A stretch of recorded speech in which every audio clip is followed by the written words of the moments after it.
یہ بھی اعتراض کرتے ہیں، قرآن میں ہے ہوا سماکم المسلمین، اللہ نے تمہارا نام مسلمان رکھا ہے، تم حنفی شافی مالکی کیوں ہو؟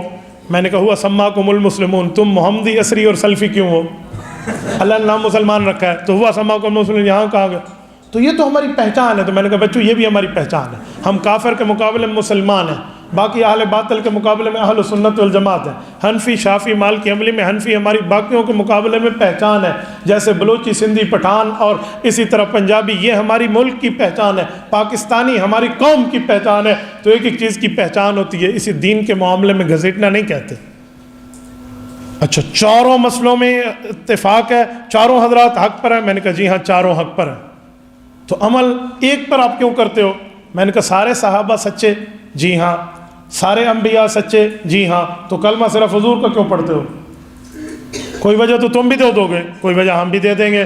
بھائیو وہ وجہ یہی ہے، حق سارے ہیں لیکن امام اعظم صحابہ کا شاگرد ہے۔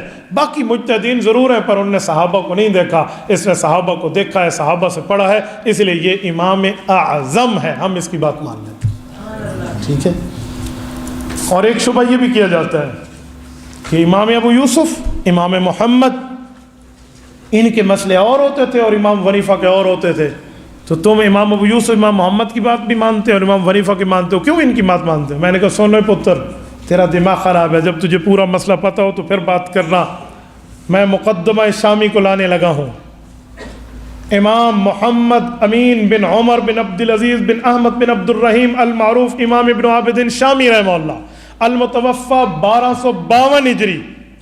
آپ اٹھائیے رد المحتار کے مقدمہ جلد اول صفحہ 159 پر، مطلب صح عن الامام انہ قال اذا صح الحدیث فهو مذہبی، اس مطلب کے تحت لکھتے ہیں، فرما قال ابو یوسف رحمہ اللہ ما قلت قولا خالفت فيه ابا حنیفة الا قولا قد كان قاله واذا اخذ بقول واحد منهم يعلم قطعا انه يكون به اخذ به قول ابی حنیفہ۔ یہ پوری ترتیب میں فرماتے ہیں کہ امام صاحب رحمۃ اللہ علیہ ایک مسئلے پر 5 باتیں بتاتے تھے، اس مسئلے کا یہ بھی حل حدیث کے مطابق، یہ بھی حل، یہ بھی حل، یہ بھی حل، یہ بھی حل ہے۔